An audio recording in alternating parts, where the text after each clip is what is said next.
Hey, good evening. It is really nice and cool out here. This time of year, the evenings start getting cool. Calling for some 100 degrees, during the day, so I'll be out here in the evening. But hey, I thought I'd take this opportunity to talk a little bit more about these direct current vacuum tube drives and try to explain it a little bit more, make it a little bit more understandable. It's like if you look at this thing and it's got 88 wires in these vacuum tubes and something goes wrong, you just, oh man. But if you understand the machine's function, it's a lot easier to chase these things down. It's not so scary. Now, I'm going to explain something. I think I figured out how to do it. Your toy electric train. No, that's direct current too, and it uses that little transformer and converts the AC wall outlet to about 12 volts of DC current or whatever it is to run your little electric train. And you got that little lever knob, you twist like that. Well, the Monarch does too. It has it right here. That's it right there. That's your speed knob. And it goes to potentiometer in that. Well, there's one difference going on here that's not happening on the electric train. So on the electric train, the power source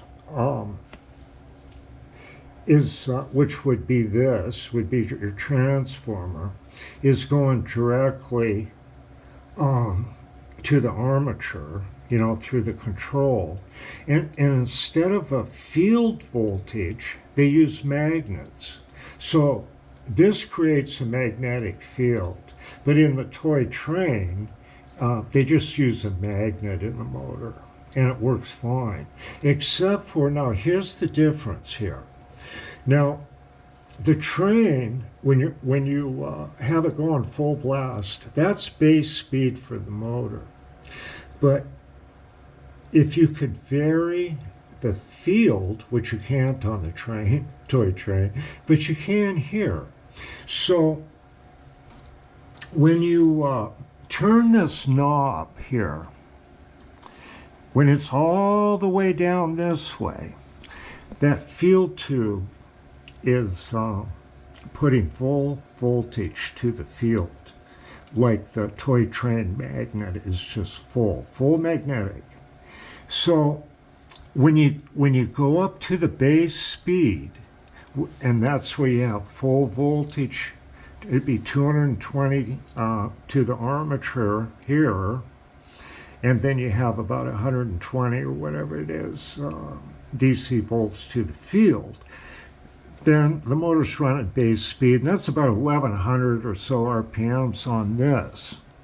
Okay, so to go faster, what happens next is when you turn the knob more, the voltage remains full on the tubes, but then it starts decreasing the voltage on the field.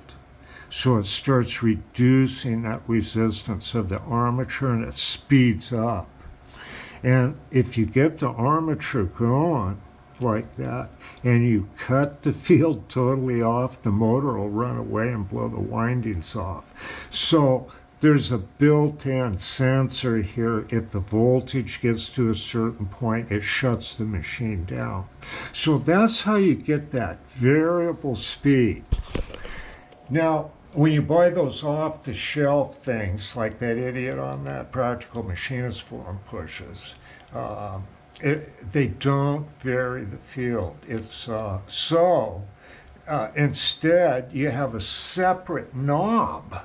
Put a separate knob to crank down the field. How do you keep that stuff straight? It's ridiculous. It makes the machine not very good.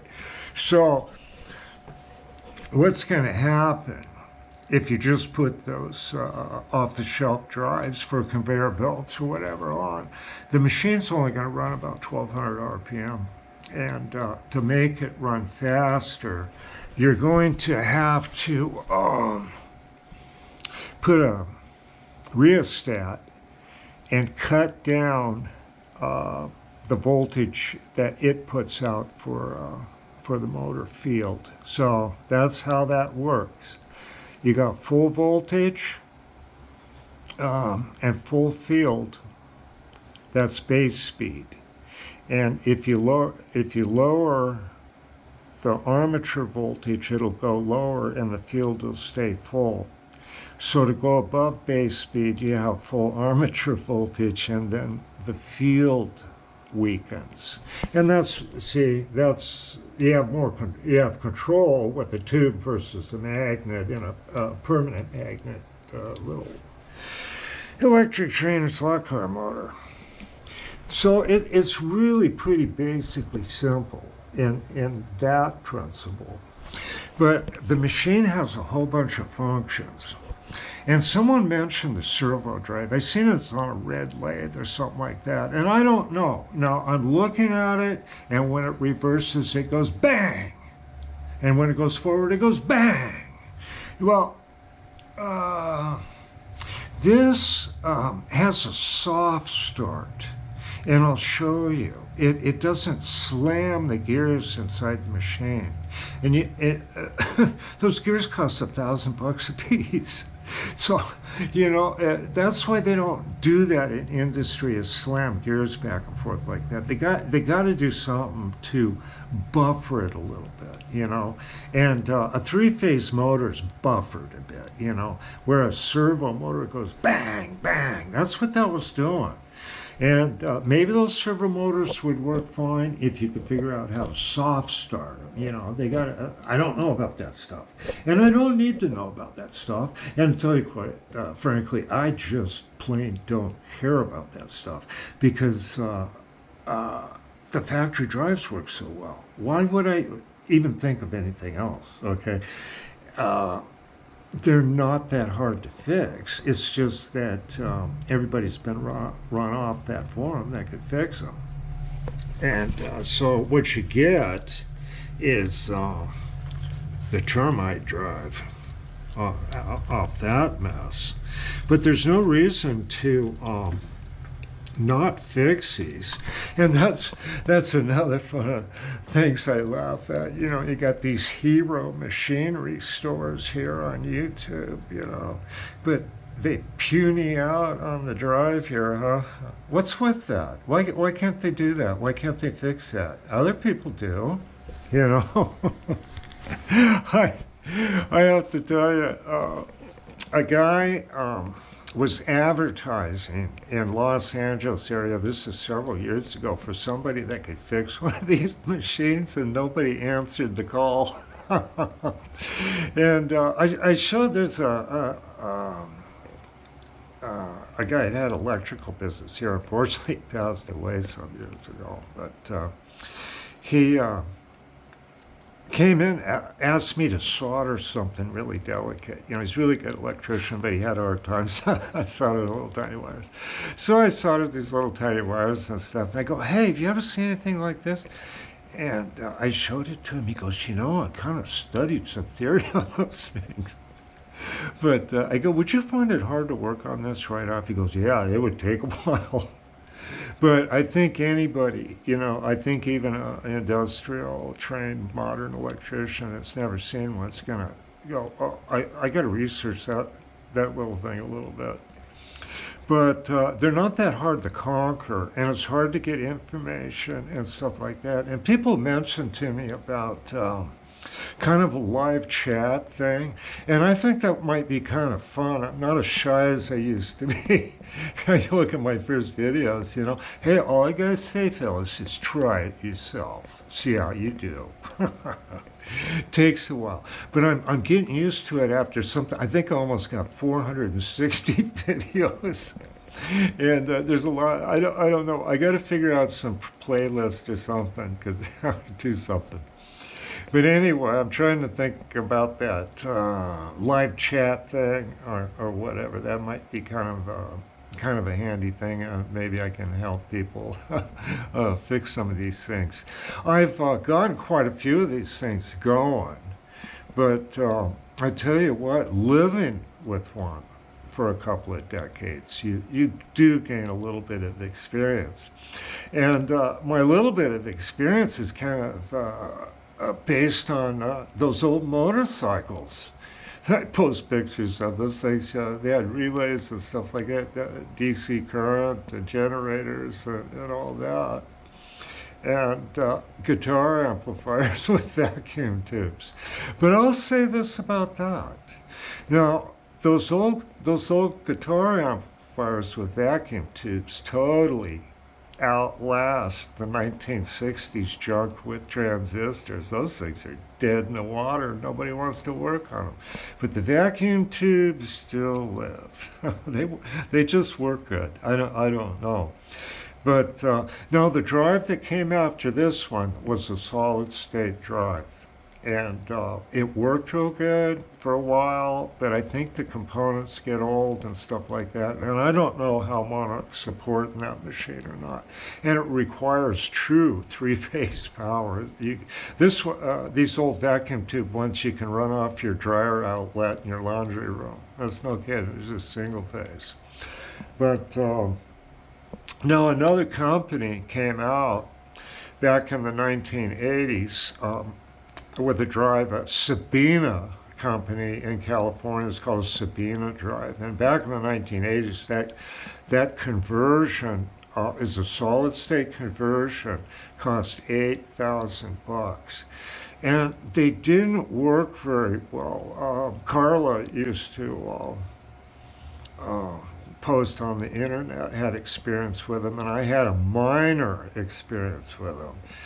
And what they did, they come up with really brilliant, I suppose, electronic drive for the machine, except for one thing. They didn't understand the nature of the machine tool, and they made the components too light. It's like the Monarch solid state boards and stuff have like big components or something, and higher voltage. I don't know, but the Sabina one, they actually had a field box, and it looked like a transistor radio with the back off of it.